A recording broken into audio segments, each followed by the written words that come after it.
Hey everyone, welcome to This Explainer. Okay, today we are embarking on what I like to call the ultimate macro narrative. Our journey here isn't just about memorizing dry dates or facts.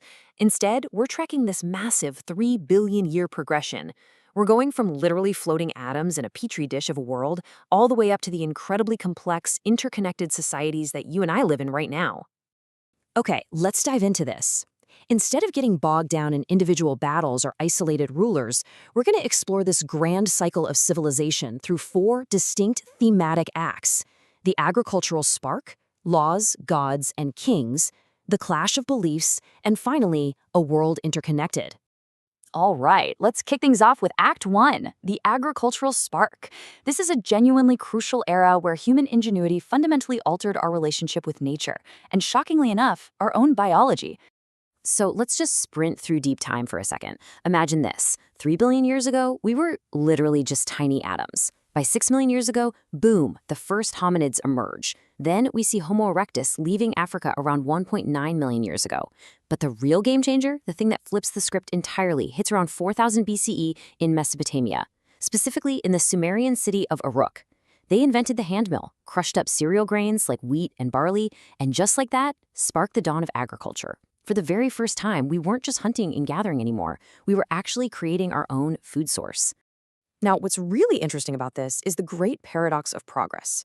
Creating our own food source allowed cities like Uruk to absolutely boom to like 50,000 residents, but it actually literally shrank the human body. Think about it. Pre-agriculture, humans were essentially super athletes. Men averaged 5'9", and women around 5'3". But as we became these landlocked farmers performing grueling, repetitive labor day in and day out, we lost almost half a foot in height. Changing how we ate completely changed our very biology. Wild, right? Moving right along to Act 2, laws, gods, and kings. With massive populations suddenly staying in one place because of farming, we desperately needed new systems of order. This whole era is all about the codification of power and establishing some really rigid social hierarchies. A perfect example of this is ancient Egypt, a society that built both a literal and a figurative social pyramid. Right at the very bottom, you had the peasants and slaves, doing all the intense manual labor, the ones actually building the monuments.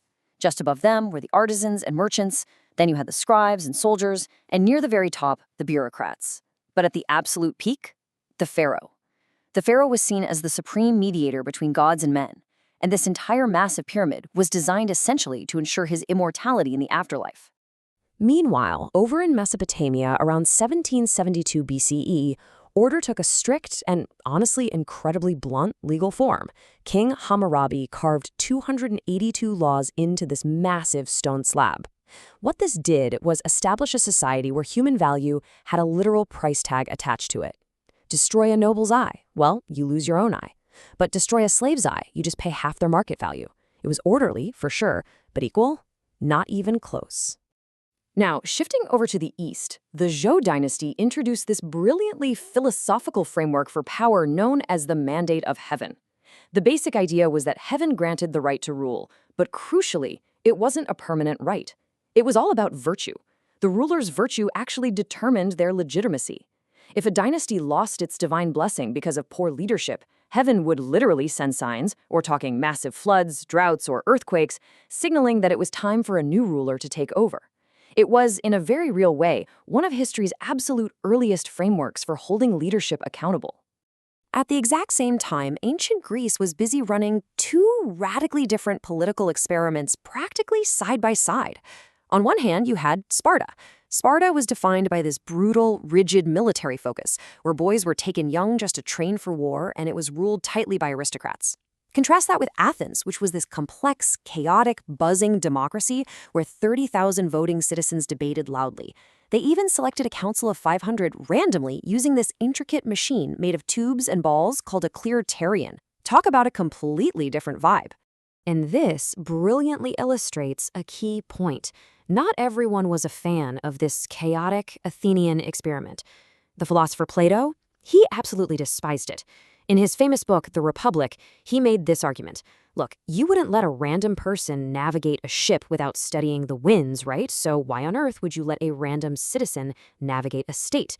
His ultimate solution was something he called philosopher kings, essentially logic-driven elites ruling the world. That brings us into Act 3, the clash of beliefs.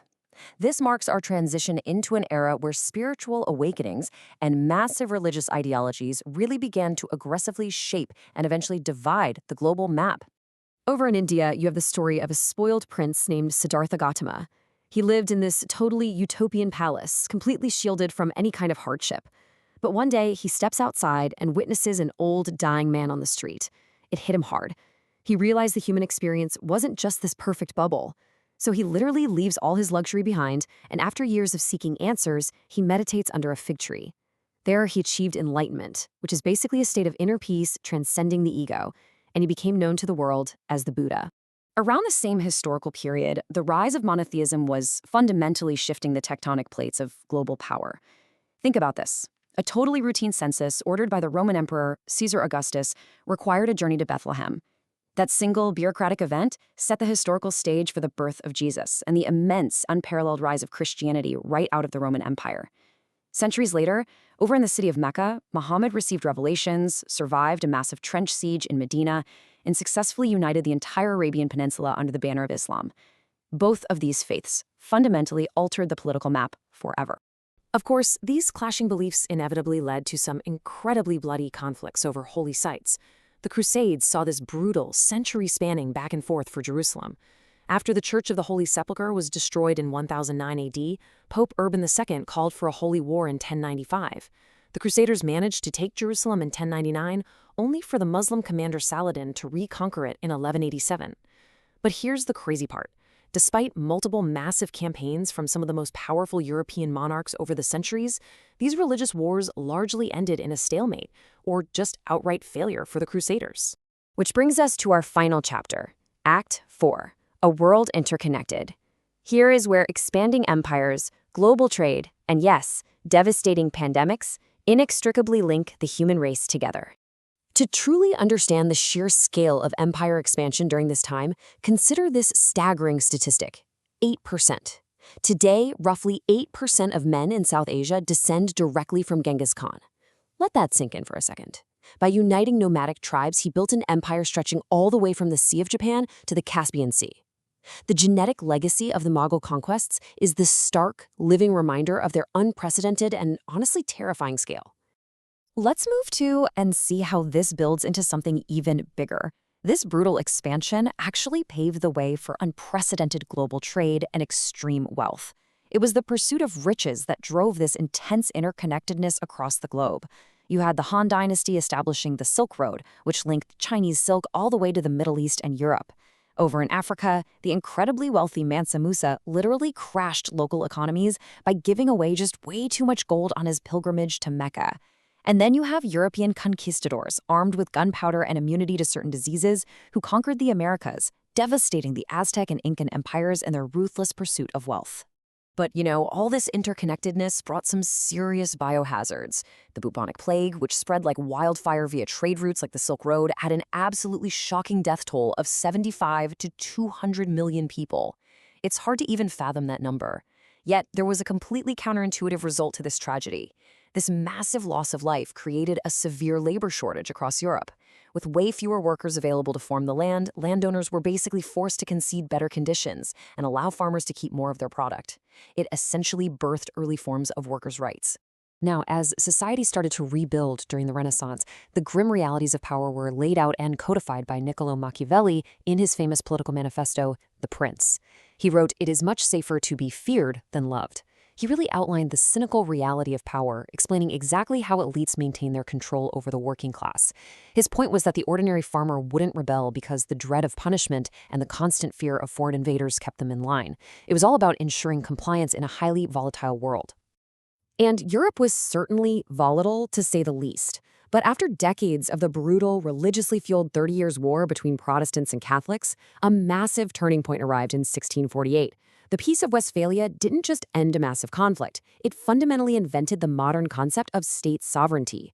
Those distinct political borders you see on modern maps, the very concept of the passport sitting in your pocket right now, they were literally born right here.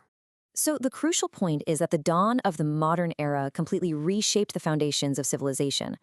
Fast forward to 1776. American patriots signed the Declaration of Independence, boldly declaring all men are created equal with unalienable rights to life, liberty, and the pursuit of happiness.